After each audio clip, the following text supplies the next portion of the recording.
Спряха. Не беше подпалила газката да дира. Естествено зелена ми изглежда тревата. Нали?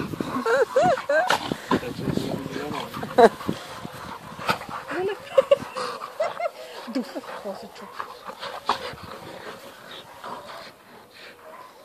Да има доказателство за банкера, че добре съм огледала кучето. Хайде да ме чуя. Разхожда се, играе, храни се, има свидетели. Няма лъжа, няма измама. Малко е почило, но това е друг въпрос. Къде? Ще ни бутна. Не, малко ще ни текат кучето. Банкера да отпусне някой кредит с по-ниска лихва. Сега като се пръщи канеш.